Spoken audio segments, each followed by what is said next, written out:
Hello everyone, welcome back to part 2 of lecture 20.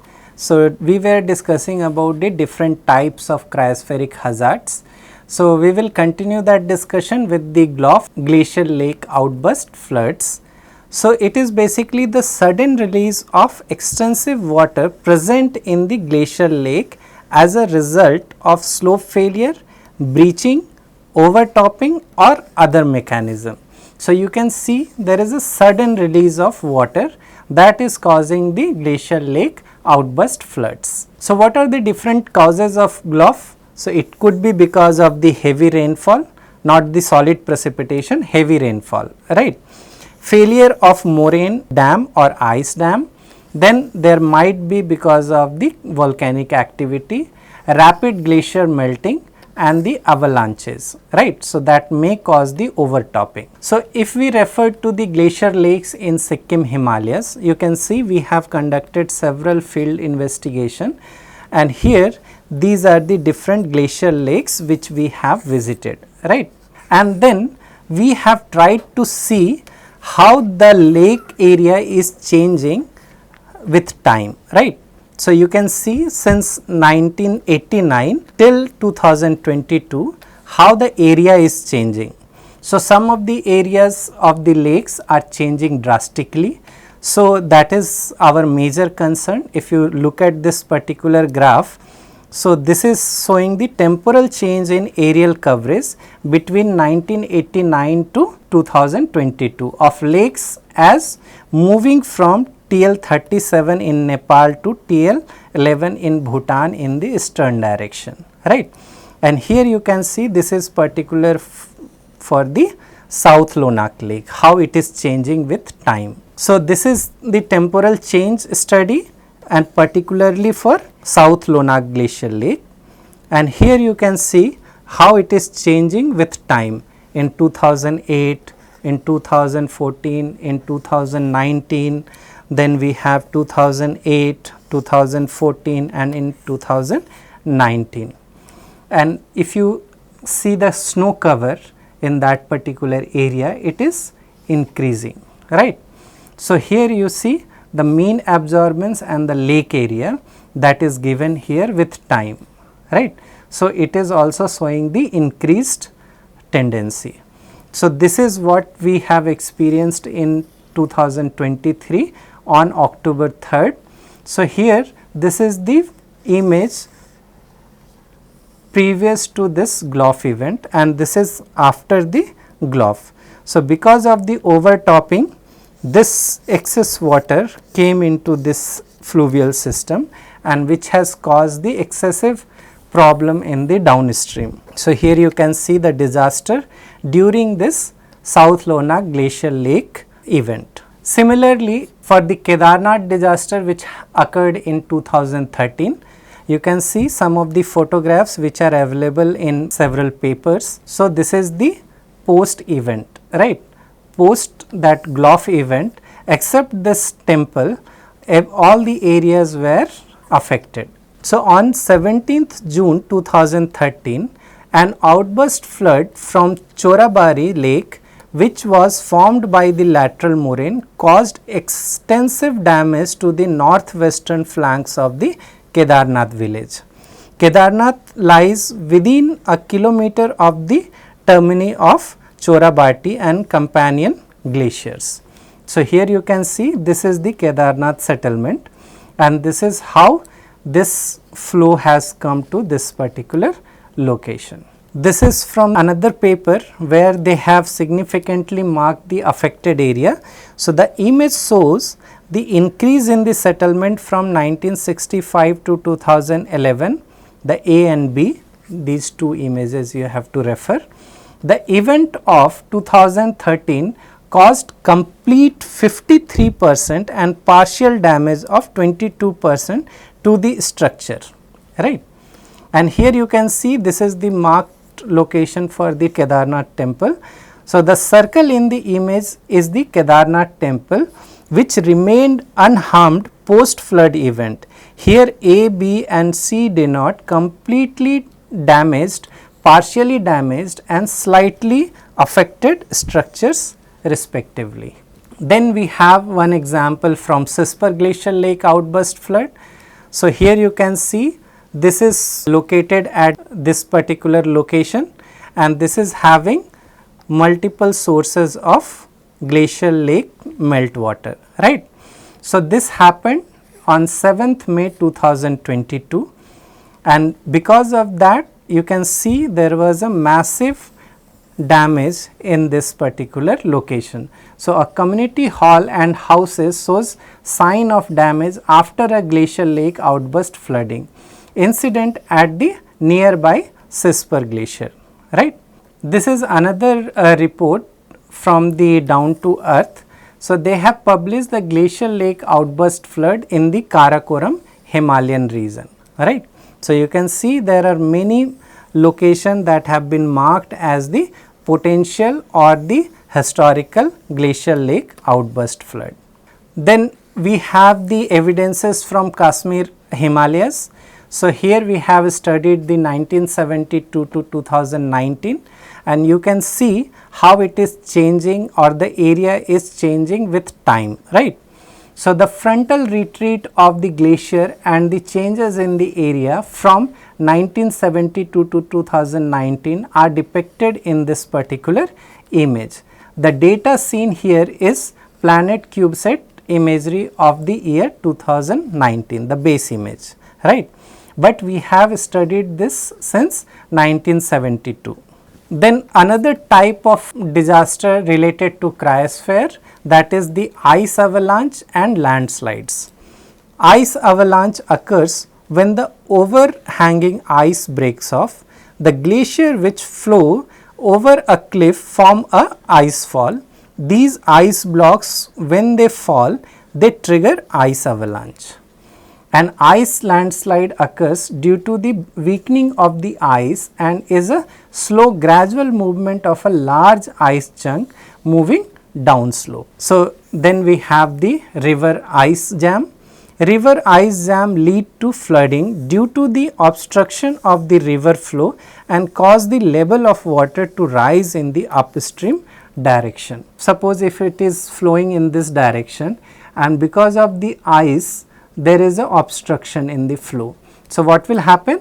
The level of the water will go up in this region, right. The river ice jam effects of climate change, you can see here a diagram illustrating an equilibrium ice jam. In reality, the equilibrium reach typically extends far beyond what is shown in the sketch, right. So, here you can see the forces and the time, how they are interacting. Here this is another example, you can see the distance of the downstream and the forces, right. So, a schematic showing how driving and resisting forces change downstream over time with broken ice blocked by intact cover forming an ice jam, right. Then sea ice loss. Sea ice is the frozen water which forms, grows and melts in the ocean. Sea ice affect both global ocean temperature as well as the global movement of the ocean waters. Significant ice loss is seen in the Arctic in few decades, and if there is a loss of sea ice, what will happen? The level will rise. The figure shows the sea ice in Arctic Ocean and the maritime hazard risk. So, immediate risk, amalgamation of sea ice hazards and human activities such as shipping. Then long term hazards are rapid reduction of ice extent in summer. Unpredictable conditions are drifting of ice flows as well as sudden change in weather. Then we have navigation related hazard. Then we have near term hazard, increased coastal erosion due to change in the sea ice dynamics and extent. This is example from the global sea ice in Arctic and Antarctica. So, the figure shows the extent of sea ice in the Arctic and Antarctica, and the y axis does not begin at 0. So, this is not in the scale. The 5 years rolling average is observed. So, you can see how it is changing. Ice mass variation since 2002, you see the Antarctica and the Greenland. So both are changing drastically. So there are different satellite images or the satellite missions which are dedicated to this kind of problem. So one of them is the GRACE FO, then we have NASA IceBridge and the IceSat-2 that can be used to study this kind of phenomena. Effects of sea ice hazard. So we have seen some of the example. This is further explaining that particular problem. So the flow chart shows the various disaster caused by the process of sea ice that affect maritime aquaculture, right. So here you have sea ice freezing and the melting. So how it is affecting, that is given here. Rapid glacier retreat and instability. So if you refer to the glacial retreat, refers to rapid shrinking of glaciers as the rate of melting increases and ablation exceeds snow accumulation. So here we have two different domains. One is water availability decreases and that will cause the ecosystem problem. Then we have increased hazards such as GLOF and that will lead to the rise in sea level. So this instability is the biggest problem nowadays related to cryosphere. Here again we are referring back to this Gangotri glacier. It is with the moraine representing the retreat of the glacier from 1780 to 2001, and we have seen how this snout is changing, and that is basically reduction or the shrinkage of this glacier system. The melting of Greenland glaciers, which flows into Arctic water through the steep side fjord, is a major source of global sea level rise that is melting due to climate change. Here you can see this particular photograph was captured during a particular project. So the OMG project dropped probes by plane into fjord along Greenland's coast to measure water depth and salinity. Then we have glacier retreat.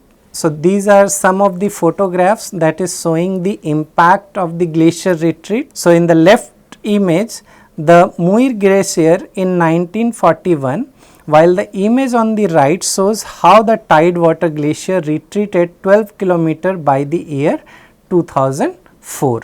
So you can see both are from the same area, but here there is a formation of glacial lake because of the retreating of the glaciers, right. So here this remains the same. Here this is the glacier. Then let us talk about the Chamoli disaster. So this is one of the disasters that we will never forget. So a massive rock and ice avalanche originated from the 63 meter height Ronti Peak on 7th February 2021. The event triggered a series of events that led to the death of or disappearance of more than 200 individuals. It caused extensive damage to infrastructure, including two hydropower projects located in the valley of Rishikesh and Dhauliganga. So this is one of our paper explaining the reasons why it happened. So if you are interested, you can refer to this paper. Here you can see this particular image, it shows the geographical location of the affected area. So with DEM and satellite images, now you see how beautifully we can identify the location and we can also see the topographic variation. The B, which is from the Sentinel-2 satellite images, shows the pre-event. So this is the pre-event, right, and here you can see there is a mark, right, you can see. So the site of the collapsed rock and glacier block is seen, where the red arrow indicates the fracture which become the landslide headscarp. So if I remove this red dots, you can easily see, here you can see the fractures have been developed, right, and slowly that is getting detached from the main mass. So in the D image, you can see the post event satellite imagery where the remaining portion of the lower eastern glacier are depicted. So you can see the compare, right, and E is the 3D rendering of this scar. This is 500 meter, this, right. The permafrost degradation and slope failure. The permanent thawing of frozen ground can cause an increasing risk of slope failure. So, how does permafrost degradation lead to slope failure? So, here you have slope instability, increased pore water pressure, then reduced soil strength and the ground subsidence. So, these can be studied. Then we have snow avalanche, rapid gravity driven snow masses that move down slope of a mountain. Here we have the loose snow avalanche and the snow slab avalanche. And here you can see during an avalanche how dangerous it is to imagine your presence here, right. So, different types of avalanches we have: dry slab avalanche, loose slow avalanche, then two wet slab avalanche, then powder cloud. Then we have a few more, that glide avalanche, then flow path erosion and deposition caused by wet avalanche, dry snow deposit and wet snow deposit. So, these are the further implications of the avalanches. Then let us talk about the glacier surging. The sudden movement of ice over a short period in rapid glacier advance is known as glacier surging. You can see this particular image. The surging activity is illustrated here, showing Panama and Chatkoi glaciers and the surrounding tributaries. Then we have another example from Kayagar glacier located in Karakoram, has resulted in globs due to glacier surging since 1880. You can see the history is very long. Since 1880 we are having the glacier surging in this Karakoram region, right. So, the figure shows the formation of an ice dammed lake due to glacier surging that blocked the flow of the river from right to left at Kayagar glaciers. Then moraine versus ice dam globs. So, here you can see these are the example. So, here in the x axis we have potential energy of dammed lake water and the maximum flood discharge, and this particular graph is represented, right. High magnitude floods are produced in case of moraine dam outburst. Moraine dams are usually destroyed during glob, thus the chances of repeated glob from a single lake become low. It produces higher flood discharge in comparison to ice dam outburst. Ice dam lake drainage is less destructive to dams and usually produce low discharge, right. So, the moraine discharges are higher. When we talk about the permafrost thawing and the thermokarst development, so the permafrost is a mixture of organic matter, soil or sediment that remain completely frozen for at least 2 consecutive years. According to National Snow and Ice Data Center, 9 million square miles of the northern hemisphere are covered with permafrost. The natural ecosystem is affected by the permanent thawing. So, development of thermokarst, release of greenhouse gases, risk of wildfire, areas of sagging ground, damage to infrastructure, these are the post disaster risks, right. The seasonal snow melt and runoff impacts are explained here. So, the primary issues are accelerated glacier retreat, shifted timing of snow melt and runoff, rain or snow events, increased snow melt and runoff due to an increase in aerosol forcing, reduced snow cover due to snow darkening effects. Here, if you remember, I have used this particular image in the previous lecture also. So, it beautifully illustrates the key component and changes between the cryosphere and the ocean and the global exchange of water, heat and carbon dioxide between these systems. So, here you can see the loss of ice sheet mass in Greenland and Antarctica, permafrost thaw, decline in the extent of Arctic sea ice, decreasing extent of snow cover, glacier mass loss, these can be explained with such a schematic diagram. And the anthropogenic influences, with the global warming, we have anthropogenic activities cause significant portion of the glacier mass loss, shift in the timing and intensity of snow melt is seen, increased warming period of winter are associated with rain or snow event that increase the risk of snow avalanche and cause permafrost degradation. When we talk about this second component, deposition of light absorbing aerosol, black carbon and dust, anthropogenic activity cause black carbon and dust is deposited on the surface of the snow. This reduces the snow albedo, causing more absorption of incoming radiation in the snowpack, and result of that what will happen? Our energy balance will be disturbed. So, aerosol forcing can shift the snow melt timing, increase snow melt, thereby decreasing snow cover. So, that will be the ultimate impact of this component. Here you can see the feedback mechanism in cryosphere. So, this is changes in the Arctic cryosphere. So, it is explained here. Then we have changes in the Arctic cryosphere.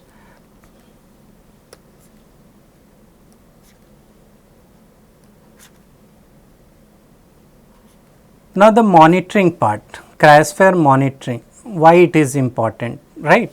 So, monitoring cryospheric changes can be done by satellite images. So, you have optical data, synthetic aperture radar data, SAR data set, also the LIDAR can be used here. Then you can go for the assessing the hazard risk, avalanche hazard, glacier related hazards, permafrost related hazards, and then developing a mitigation strategies. So, we can develop a early warning system, water resource management schemes, planning on infrastructure building according to the expected hazards. And the satellite data which are popular in this are Landsat, MODIS and the Sentinel.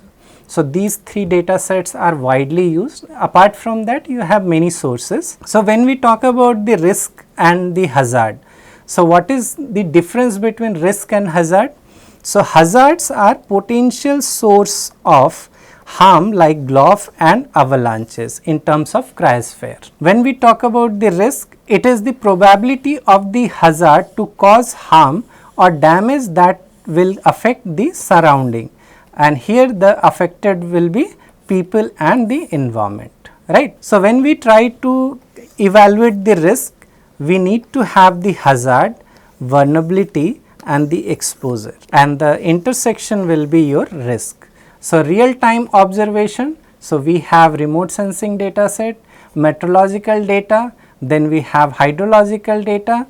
With that you can go for the susceptibility mapping and you can identify the high risk zone. Then you can also have the modeling and simulation, and here you can identify the likelihood of the event, severity of the event and then socio-economic impacts of a particular hazard. So, with this I will end this lecture, and you can see some of the references are listed here. This you can read for further understanding on these cryospheric hazards. Thank you very much.